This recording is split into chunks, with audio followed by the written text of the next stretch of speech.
नमस्ते, शुभ प्रभात। UPSC with Ritu ma'am के channel में आप सभी का स्वागत है। आज हम बात करेंगे दैनिक जागरण की कुछ महत्वपूर्ण खबरों के बारे में और यह दैनिक जागरण का राष्ट्रीय संस्करण है, तो आप लोगों को केवल महत्वपूर्ण जानकारी ही प्रदान की जाएगी और जो महत्वपूर्ण जानकारी है उससे हमने टिक किया है ताकि आप लोगों को पढ़ने में आसानी हो। तो चलिए देखते हैं आज की क्या खास खबरें हैं। खबर की तरफ आगे बढ़ने से पहले रोजाना की तरह हम एक सवाल सॉल्व करते हैं। चलिए देखते हैं आज का सवाल क्या है। और आज का जो प्रश्न है वह वर्तमान करंट अफेयर का क्वेश्चन है, जो आगे चल के यूपीएससी, पीएससीएस, अन्य वनडे एग्जाम, स्टेट लेवल के एग्जाम में पूछा जा सकता है। तो चलिए देखते हैं आज का प्रश्न क्या है। भारत के मुख्य सूचना आयुक्त के रूप में हाल ही किसे नियुक्त किया गया है? Option A Vinod Kumar Tiwari, option B Hiralal Samaria, option C Anandi Ramalingam, option D Satish Mishra. और आप लोगों से अनुरोध है कि आप लोग इसका आंसर कमेंट बॉक्स में ज़रूर दें। और हम थोड़ा सा बात करते हैं मुख्य सूचना आयुक्त यानी चीफ इंफॉर्मेशन कमिश्नर। इसकी नियुक्ति राष्ट्रपति द्वारा की जाती है। यह संवैधानिक संस्था नहीं बल्कि एक वैधानिक संस्था है। 2005 अधिनियम सूचना अधिकार के तहत इसकी स्थापना की गई है। इसमें एक मुख्य और 10 अधिकतम सदस्य होते हैं। और पहले मुख्य सूचना आयुक्त वजाहत हबीबुल्लाह जी थे। तो आप लोगों से अनुरोध है, वर्तमान में मुख्य सूचना आयुक्त कौन है? तो आप लोग उसका आंसर कमेंट बॉक्स में जरूर दें। चलिए देखते हैं आज की क्या खास खबरें हैं, उनकी तरफ हम एक नज़र डालते हैं। यह दिल्ली से जुड़ी खबरें हैं, राष्ट्रीय राजधानी दिल्ली से जुड़ी खबरें। हम देख रहे हैं इस समय दिल्ली में वायु प्रदूषण कितना ज़्यादा फैला हुआ है। पटाखों के धुएं से उमड़ा प्रतिबंध, हवा फिर बहुत खराब, वायु प्रदूषण पर रोक लगाने के उपाय हुए बेअसर, दिवाली पर देर रात तक हुई आतिशबाजी। दिल्ली में रविवार शाम 4 बजे 218 रहा AQI, सोमवार शाम 358 पहुंचा। पंजाब व हरियाणा में भी खूब छोड़े गए पटाखे, AQI 3.25 के करीब।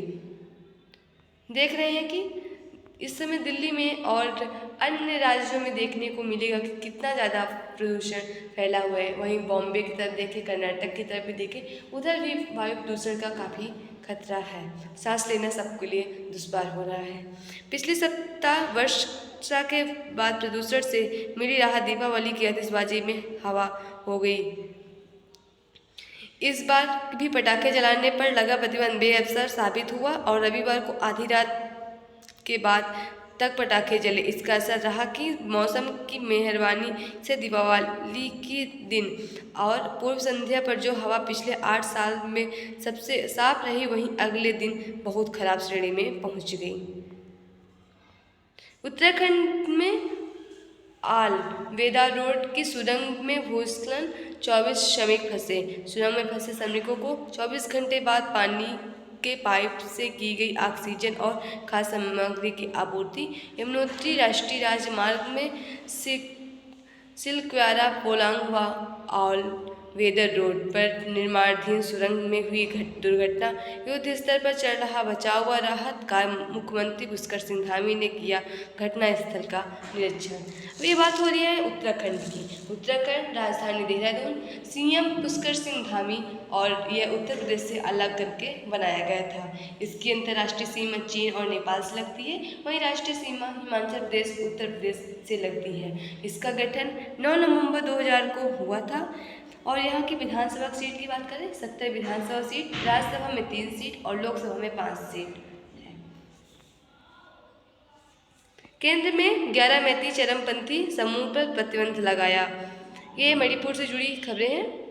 अब देखते हैं, मणिपुर में सक्रिय है प्रतिबंध किए गए ज़्यादातर संगठन। गृह मंत्रालय ने जारी की 5 साल के प्रतिबंध की अधिसूचना। मणिपुर में मोबाइल इंटरनेट पर प्रतिबंध 18 नवंबर तक बढ़ाया गया। आइए देखते हैं कौन कौन से 11 मैती चरमपंथी समूह पर लगाया गया प्रतिबंध।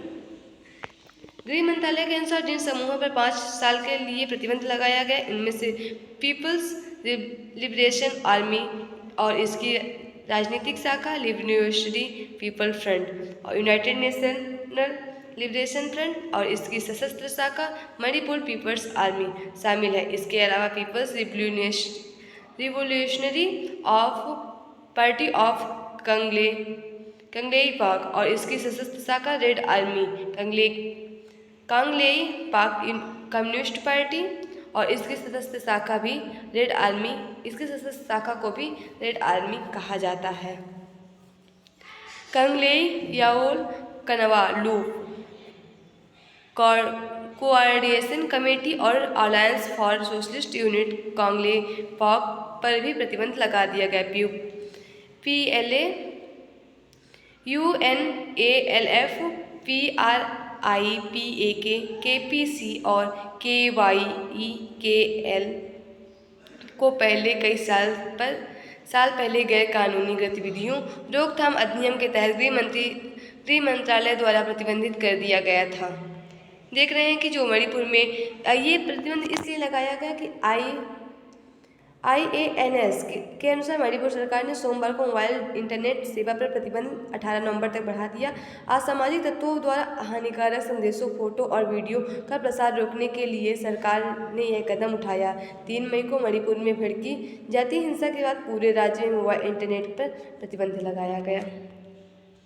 जहाँ राम वहीं अयोध्या, जहाँ भारतीय सेना वहीं मेरा त्योहार, यह हमारे प्रधानमंत्री नरेंद्र मोदी द्वारा कही गई बात है। PM मोदी ने चीन सीमा पर लापाचा चेक पोस्ट में जवान संग मनाई दिवाली। ITBP की वर्दी पहने मोदी जवानों के बीच करीबी 2 घंटे तक रहे। प्रधानमंत्री ने कहा, हम पहले हम हथियार खरीदते थे, अब हम बनाते हैं। ITBP यानी इंडियन तिब्बत बॉर्डर पुलिस। अब देखते हैं जो चीन के लापचा चेक पोस्ट पर प्रधानमंत्री बनाए वो कहाँ है। लापचा चेक पोस्ट चीन सीमा से 2 किलोमीटर पहले है। लापचा समदो व कोरिया गांव के बीच स्थित है। यहाँ से भारतीय सेना चीन की गतिविधियों पर नजर रखते हैं। इस पोस्ट पर फ्रंट लाइन पर ITBP के जवान तैनात हैं। कारिको गांव स्थिति के दुर्गम क्षेत्र में स्थिति है। पिछली सदी के 7वें दशक में भूकंप के बाद ग्रामीणों ने पलायन किया। अब यह गांवों समदो और ताबो की ओर चंडीगढ़ नामक स्थान पर बसा है। कौरिको का यह क्षेत्र सेना के पास है। कब और कहां प्रधानमंत्री ने मनाई दिवाली, आइए देखते हैं। प्रधानमंत्री नरेंद्र मोदी जब से प्रधानमंत्री बने 2014 में, प्रधानमंत्री नरेंद्र मोदी ने 2014 में दुनिया के सबसे ऊंचे स्थल युद्ध क्षेत्र सियाचिन में, 2015 पंजाब के अमृतसर, 2016 हिमाचल प्रदेश के कन्नौज जिले के कांगो गांव, 2017 में जम्मू कश्मीर के गुजेर वैली और 2018 में उत्तराखंड के चमोली, 2019 में जम्मू कश्मीर के राजौरी और 2020 में राजस्थान के जैसलमेर, 2021 में पाकिस्तान की सीमा पर नौशेरा सेक्टर व 2022 में कारगिल के जवानों के साथ दिवाली मनाई और 2023 में उन्होंने चीन सीमा के निकट 2 किलोमीटर पहले लापचा चेक पोस्ट पर दिवाली मनाई। वही देख रहे हैं दिल्ली से जुड़ी खबरें हैं और यहाँ फैला है प्रदूषण। अंतर्राष्ट्रीय पेपर मेला कई मायनों में होगा खास। मेले में 13 देशों के साथ 25 राज्य हिस्सा लेंगे। देश विदेश के 3500 प्रदर्शक भाग लेंगे। 18 नवंबर तक 5 दिन व्यापारी दर्शक और 19 से 27 नवंबर तक आम लोग जा सकते हैं।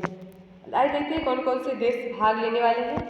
लेबनान, अफगानिस्तान, बांग्लादेश, मिस्र, Nepal, Thailand, Kyrgyzstan, Oman, Iran, Vietnam, तुर्की, ट्यूनीशिया, UAE के अलावा 25 राज्य भी मेले में हिस्से लेंगे। और कहाँ से प्रवेश मिलेगा? गेट नंबर 1, 4, 6 और गेट नंबर 10 के दर्शक मेले में प्रवेश कर सकेंगे। सशस्त्र सेनाओं के कमांडरों ने वीरों को बढ़ाया मनोबल। और ये देख रहे हैं राजनीति से जुड़ी खबरें हैं। और यहाँ आरोपी एक दूसरे के ऊपर आरोप और प्रत्यारोप लगा रहे हैं। विपक्षी दल के नेता जो वर्तमान में नेता है वो सब एक दूसरे पर आरोप लगा रहे हैं, कौन सी सरकार सही है, कौन सी नहीं सही है, उसी की बात हो रही है। माँ शारदा के मंदिर में 75 वर्ष बाद प्रज्वलित हुए दिए बाली के दिए। यह जम्मू कश्मीर की बात हो रही है। चंडीगढ़ से दिल्ली का अक्षरधाम मंदिर सीधे जुड़ेगा। केंद्र सरकार ने यमुना के साथ नए एक्सप्रेस वे को दी मंजूरी। उत्तर प्रदेश और हरियाणा के बीच से होकर गुजरेगा एक्सप्रेस वे। जीटी रोड के समानांतर एक नई सड़क का मिलेगा विकल्प। केंद्र ने यमुना के साथ साथ नए एक्सप्रेस वे को सैद्धांतिक मंजूरी दी। चंडीगढ़ व अंबाला से दिल्ली की दूरी काफ़ी कम हो जाएगी।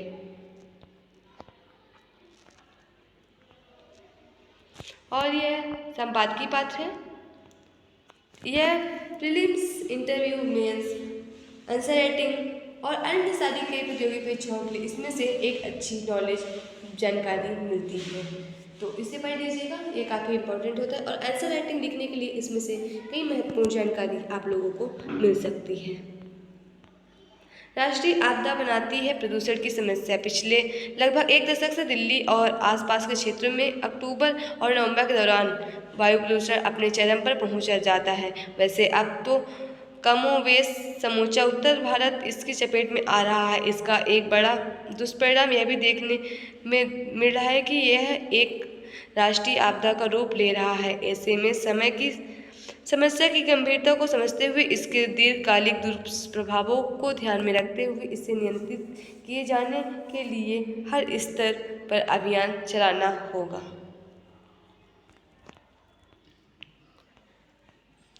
चार माह के निचले स्तर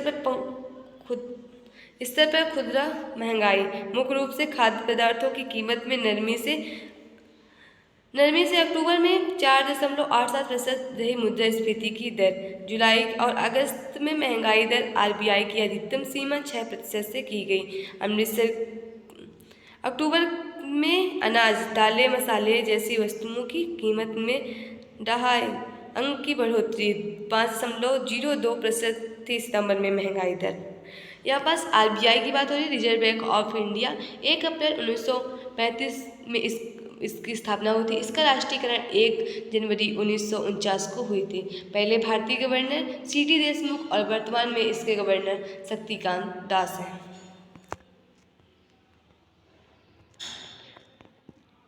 न्यूयॉर्क में दिवाली पर नारंगी रंग से जगमगाई एम्पायर स्टेट बिल्डिंग।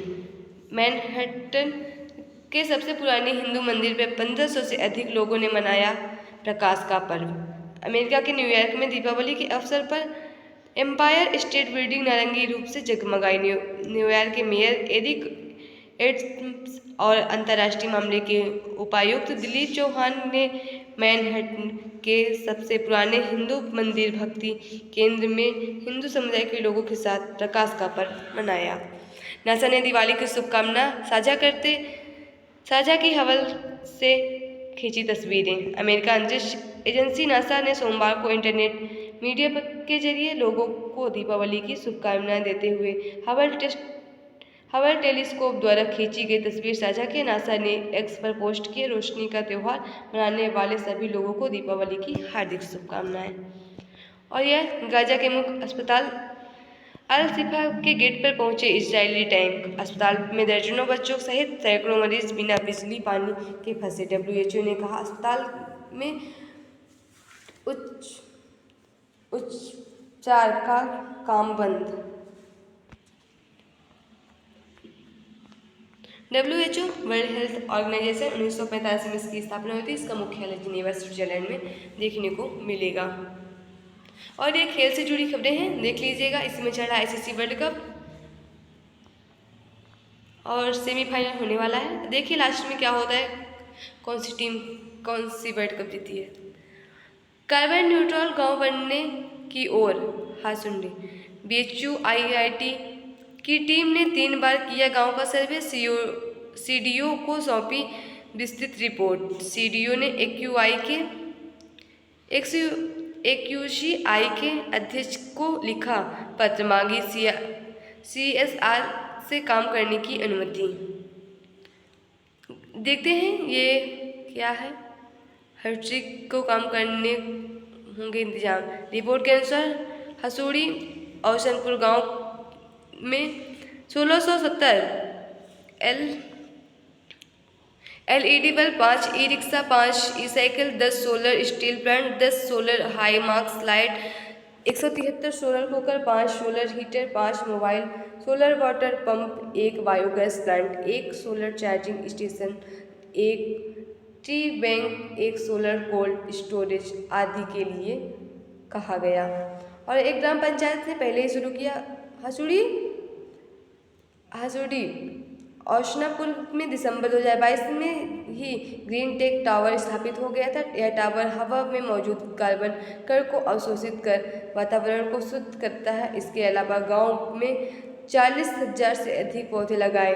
पंचायती राज मंत्रालय को हुई तो उन्होंने इसका चयन कार्बन न्यूट्रल पंचायत के लिए किया। और यहाँ देखते हैं परीक्षा के पॉइंट व्यू से जुड़ी कुछ जनरल नॉलेज की खबरें रहती हैं।